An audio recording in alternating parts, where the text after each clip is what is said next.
Major funding for KPBS Evening Edition has been made possible in part by Bill Howe Family of Companies, providing San Diego with plumbing, heating and air, restoration, flood and remodeling services for over 40 years. Call 1-800-BILL-HOWE or visit billhowe.com. And by the Conrad Prebys Foundation, Darlene Marco Shiley, and by the following.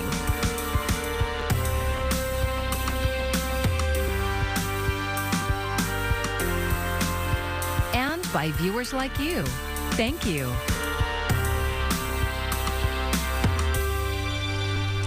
The San Diego County Board of Supervisors will soon be down one member, and voters will decide who fills that seat. Thanks for joining us. I'm Amita Sharma in for Maya Trabulsi. Voters in San Diego, La Mesa, and Lemon Grove will be electing a new county supervisor this summer. KPBS Metro reporter Andrew Bowen has more on the upcoming vacancy in District 4. The vacancy was created by the resignation of Nathan Fletcher, who's been accused of sexual harassment and assault. He denies the allegations, but said he would step down effective May 15th. The remaining 4 supervisors agreed to fill the seat not by appointment, but by calling a special election. That was the option preferred by most people who spoke at the meeting. Holding free and fair elections where the people choose their representative government is a fundamental human right. Given that we are only 4 months into a 48-month term, it is vital to a functioning democracy that voters get to choose who will be representing us as a supervisor for the next 4 years and potentially 8. The election is set to be held on August 15th. If no candidate receives over 50% of the vote, the top 2 vote-getters will compete in a runoff on November 7th. The county's chief administrative officer, or CAO, estimates the election will cost more than $2 million, though board chair Nora Vargas noted that money won't come from somewhere else in the county budget. We do have the funds to be able to do a special election. As a matter of fact, we have such a wonderful CAO that these funds are always allocated in our budget in case there is a special election, so there is no specific money coming out of it. So I just want to make sure that that's clear, and it's important to note that. Whoever wins the special election will determine whether Democrats can keep their majority on the Board of Supervisors. That has policy implications on public safety, affordable housing, and social welfare programs. 2 Democrats have already entered the race, veterans advocate Janessa Goldbeck and San Diego City Councilmember Monica Montgomery Stepp. District 4 includes Claremont, Mission Valley, most of central and southeast San Diego, plus the communities of La Mesa, Lemon Grove, and Spring Valley.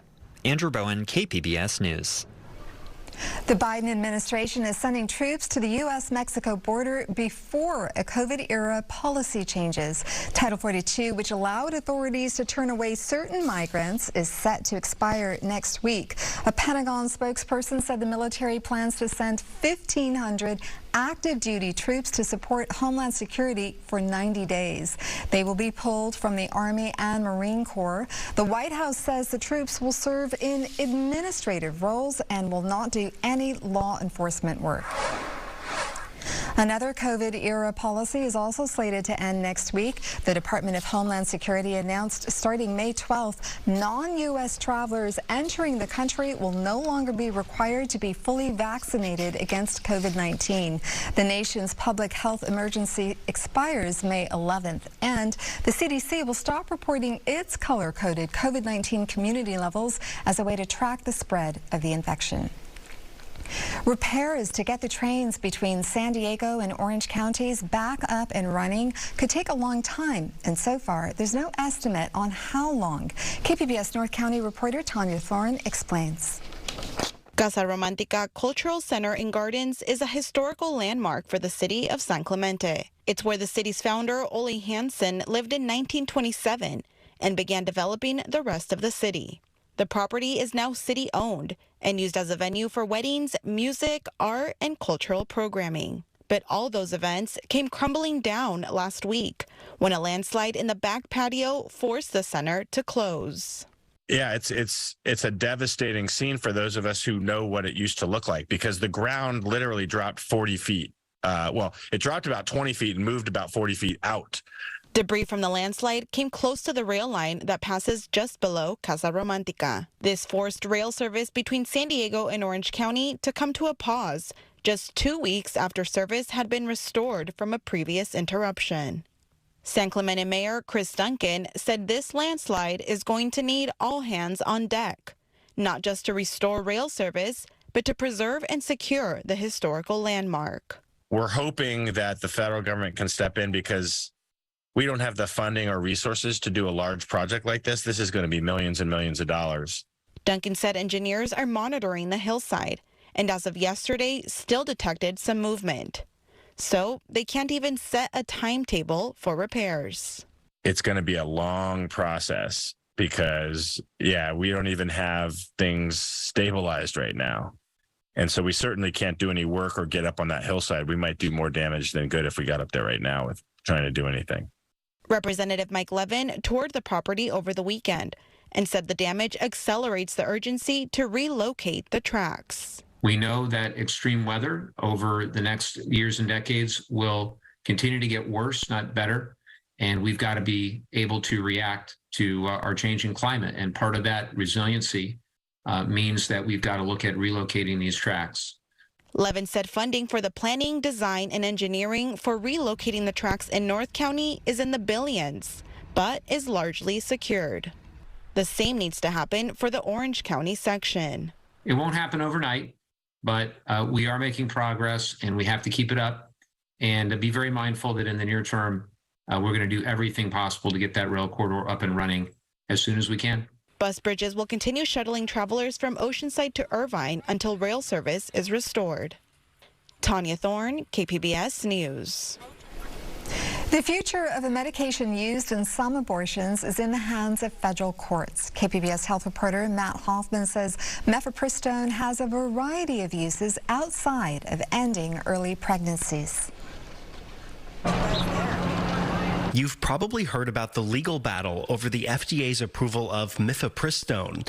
It was first approved more than 20 years ago, and the FDA says Mifepristone is safe to use, but opponents argue its risks were not properly reviewed. The medication is most commonly used in a regimen for early-term abortions, but doctors use it in other ways too. OBGYNs have found so many wonderful uses for this medication, anywhere from making miscarriage management more effective and associated with fewer side effects, to shrinking one of the most common benign tumors of the uterus. Dr. Danielle Vachon is an OBGYN with UC San Diego Health. She says she prescribes Mifepristone nearly every day for the management of miscarriages, and those patients can't believe it's the same medication seen on the news. Chances are, if someone has taken pills to help them complete their miscarriage in the last 5 years, it's likely that they've taken Mifepristone, actually. So the medication helps people who are already going through pregnancy loss have faster and safer resolution of their pregnancy. Vachon says if Mifepristone's use was rescinded, it wouldn't stop medical abortions or management of miscarriages, as there are other safe medications. But she says those other treatments typically have more side effects.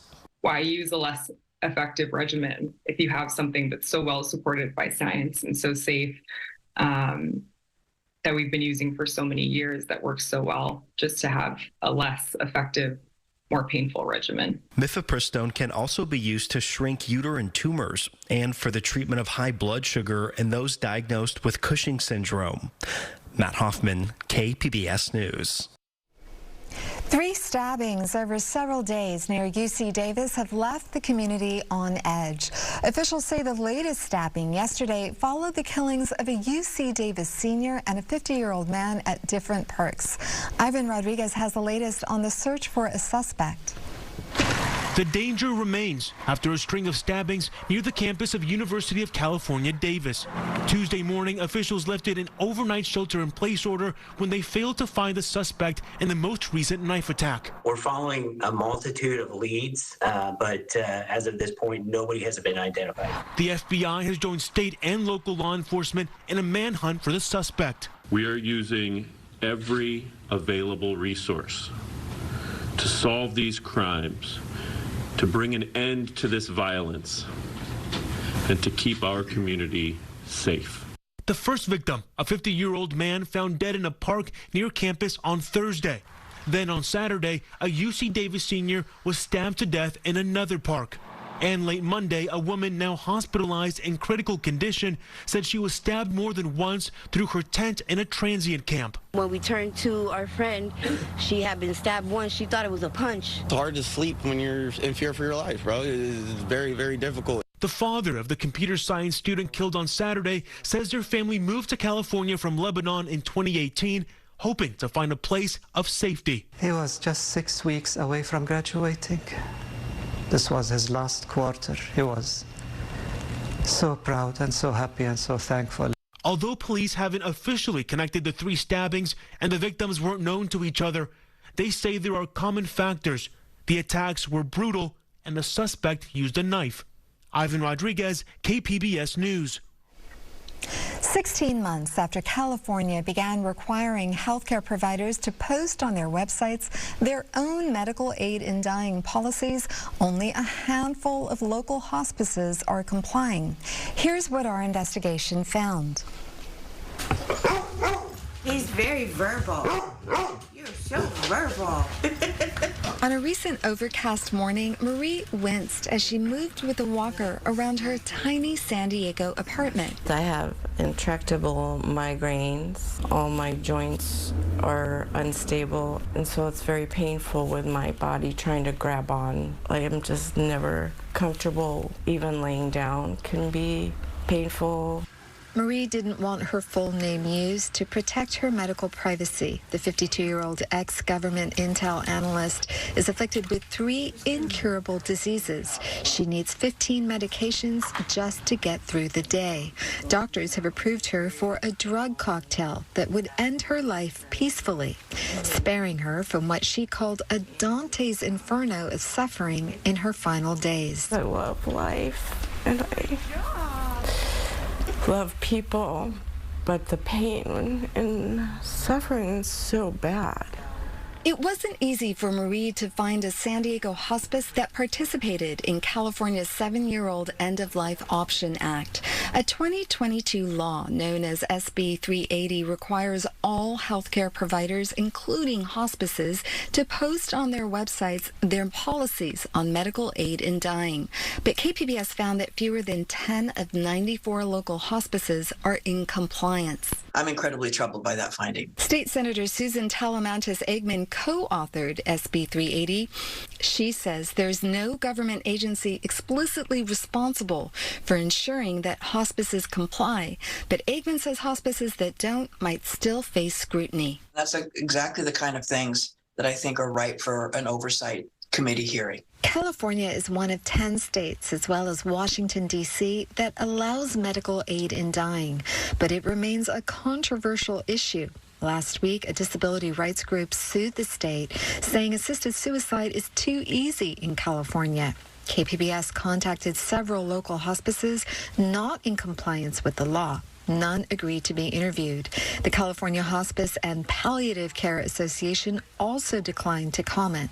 There's a real strain on hospices, I think, right now. Samantha Tradd is with Colorado-based Compassion and Choices, which supports access to medical aid in dying. She blames the low number of local hospices publicizing their stance on the state's End-of-Life Option Act on understaffing. I'm not surprised that there are many that don't have it up yet. But Lonnie Shavelson, a physician and chairman of the Academy on Medical Aid in Dying, is puzzled. It's just fair to our patients who are dying to let them know what they're going to have available when they go into a hospice. That said, he is fine with SB 380's lack of an enforcement provision. I don't think it's our job at this moment to be police officers for hospices on this level. Robert Drake, formerly of Compassion and Choices, says there might be a financial incentive for hospices to skirt the law. The fear of losing reimbursable dollars from Medicare with compliance with SB 380 is significant. Marie says it's a travesty that not all hospices are abiding by the new law. She's relieved she has a hospice that will be there if she decides to end her life. She's come close 4 times. Now I'm in kind of a holding pattern, but I think I'll just know in my heart that when enough is enough. If you or someone you know is in crisis, there are resources available. Call or text 988 or chat at 988lifeline.org. The U.S. nursing industry is in crisis, and the worst of it may be yet to come. That's according to a survey by staffing company AMN Healthcare yesterday. It features input from 1,800 nurses. The survey shows a 10% drop in job satisfaction over the past 2 years, with just 15% saying they plan to continue in the same job next year. Nearly every respondent names similar solutions, including higher pay, fewer patients per nurse, and safer work environments. Production on your favorite TV shows could soon come to a halt. More than 11,000 members of the Writers Guild of America are now on strike for the first time since 2007. Today, they started picketing outside studios, including Netflix and Paramount. Chris Wynn explains where things stand and when you can expect to see the impact on your TV screens. The Writers Guild of America preparing to hit the picket lines after failing to reach a deal with the major studios. As a union, we're saying, pay us what we're worth. The WGA says the rise of streaming and the shortening of traditional TV seasons are making it difficult for members to make a living wage. They're spending more money than ever on making these shows. They're making more profit from them than ever. But writers are making less money. They're employing us for less time. The strike comes as many media companies have seen their stock prices decline, prompting cost cuts and layoffs. What Wall Street is demanding now is profits. Late-night TV shows will see the first impact because they rely on writers in real time. Many of those hosts are expressing support for the writers. These people... These are our writers, and I'll stick myself in there because I'm WGA too, and they're so important to our show. No one is entitled to a job in show business, but for those people who have a job in show business, they are entitled to fair compensation. The strike could also delay the start of new seasons of other shows later this year. What you're looking at is sort of shows that you are anticipating a season coming up with in the next few months could be delayed as much as a year, if not more, depending on how the strike plays out. I'm Chris Wynn reporting. California communities may soon have to take into account the size of their unhoused populations when planning new housing. Under Senate Bill 7, cities that don't take the number of unhoused residents into account when they plan for homeless shelters and permanent housing could face fines and lawsuits. If the bill passes, the state would be asked to create a fund to support housing for the homeless. But with California facing a deficit this year, it's unclear if that money would materialize. This week is crucial for the U.S. economy. The Federal Reserve has the option to pause or issue an interest rate hike for the 10th consecutive time. Cole Higgins takes a closer look at what this could mean for your finances. Weighing another potential interest rate hike amid mixed inflation data and growing banking turmoil as another bank fails. The Federal Reserve is meeting this week to decide next steps to tame stubborn inflation. They need to get that down to their target, which is 2%. And the way to do that is to raise rates. So what does the Fed's decision this Wednesday mean for your wallet? Some analysts expect the central bank to raise rates a 10th consecutive time, this time by a quarter point. If that happens, expect higher borrowing costs from car loans to mortgages. If we got a personal loan, you're going to see your rate go up. A home equity line of credit, you'll see your rate go up. And of course, if you need to borrow money for anything like a new car. Meanwhile, there's also the possibility that the Fed could pause its aggressive action to cool down the overheated economy. Experts say if that's the route the Fed takes, it could be a good opportunity for consumers who have been sidelined by rising interest rates. This is definitely going to be treated by a lot of would-be home buyers as a sign that maybe now is the time to start that home hunt again. No matter what Fed Chairman Jerome Powell announces this week, the decision will give us a clear indication about the Fed's plans for the rest of the year. So if you're planning to make major purchases in 2023, like buying a car or a home, this week's announcement could give you guidance about what you can expect in terms of borrowing costs. For Consumer Watch, I'm Cole Higgins. Hundreds of local firefighters from San Diego County are working together this week to train for wildfires. The 3-day exercise is happening in Lakeside. In all, 700 firefighters are involved. The work includes learning new techniques, streamlining communication, and brushing up on survival skills. One fire captain says this event is all about preparing for wildfire season, which can be unpredictable. As we can see, as in years past, it doesn't matter how much rain we get or we don't get, we're going to have big fires. They're going to come. What we did get is promoting growth of that vegetation. This group training happens every year. Fire agencies from Mexico are also taking part.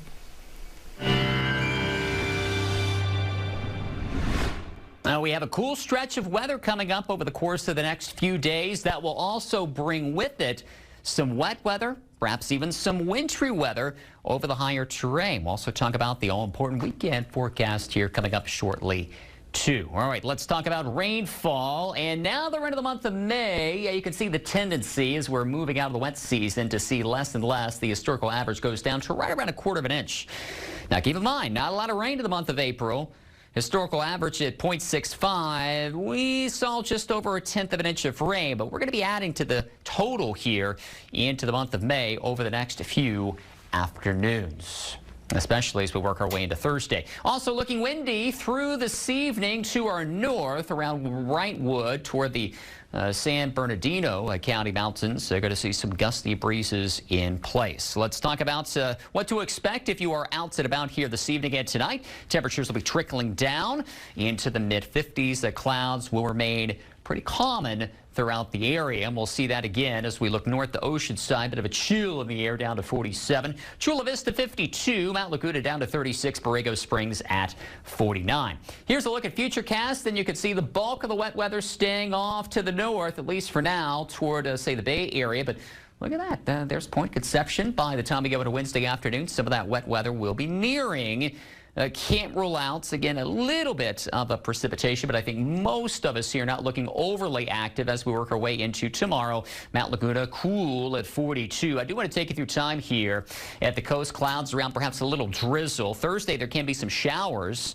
And then notice temperatures not really climbing all that much, perhaps just inching their way up by the time we go into the weekend. Some showers inland here as well. Most of that's going to be Wednesday into Thursday. Bit of a warming trend here, if you want to call it that, heading into the weekend. It's still cool. Over the mountains, we could see some snow, say up over 5,500 feet, 6,000 feet. So Mount Laguna could see some light accumulations there. Wednesday night into early Thursday, staying cool and turning windy as we work our way into the weekend. And as we take a look at the desert, notice even some showers here Thursday, and then we start to warm things up with some gusty breezes in the afternoon for the weekend. For KPBS News, I'm meteorologist Justin Pavic. Fresh off their series in Mexico City, the Padres are back at Petco Park tonight. KPBS reporter Jacob Ayers says the team's Latino stars are still inspiring many young ball players on both sides of the border. The Padres and the Giants were on Mexico's biggest stage in the country's capital city. Fly ball to right field, back at the wall, and that ball is gone! But the matchup was bigger than the games themselves. Padres slugger Nelson Cruz said it best during an emotional speech over the weekend. He says with sacrifice and hard work, there's no dream that's impossible. Ahead of the weekend's games, he and other Padres hosted a youth baseball clinic for young boys and girls in Mexico City. Warison Gabriel Ramirez Cruz was one of the many kids there who was dressed in Friars gear and starstruck by his idols. It was his first time meeting any MLB player face-to-face. Es increíble porque nunca lo he conocido en persona, solo los he visto por cámaras, sus entrevistas y todo eso. Back in San Diego, these Padres superstars have much of the same draw for young Latino ball players. Chula Vista American Little League's Ramon Bonilla is a Dodgers fan, but his dad was born in Tijuana. so he looks up to some of the Padres players as well. I think it's cool that they got Juan Soto last year and Josh Hader, and that Tatis finally came back. I think it's cool just to watch them play all together. Manny drives one to left field. Haniger going back at the wall. Padres go back to back. Historically, the Padres have had notable Mexican-American stars like Adrian Gonzalez, but this Padres team is a mix of players from different countries with a lot of Dominican roots. That's where Ramirez Cruz is originally from. He says the Padres are his favorite team, partially for the many players who come from his home country. Siempre me ha gustado mucho el equipo de Padres. Tiene muchos buenos jugadores y me gustaría ser parte de ese equipo. While he wasn't able to go in person, Bonilla says he would have changed one thing about the Mexico City series. I think it would be better if it was Padres and Dodgers, because the Dodgers are mostly kind of Mexico. They're near the Mexican border, and so is San Diego. Major League Baseball plans to go back to Mexico City in 2024 and 2025. We don't know yet whether the Padres will play in either of those series, but their mark has been made. The team is inspiring young Latinos in both countries to chase their wildest dreams. Jacob Ayer, KPBS News. You can find tonight's stories on our website, kpbs.org. Thank you for joining us. I'm Amita Sharma, and have a great evening. Major funding for KPBS Evening Edition has been made possible in part by Bill Howe Family of Companies, providing San Diego with plumbing, heating and air, restoration, flood and remodeling services for over 40 years. Call 1-800-BILL-HOWE or visit billhowe.com. And by the Conrad Prebys Foundation, Darlene Marco Shiley, and by the following.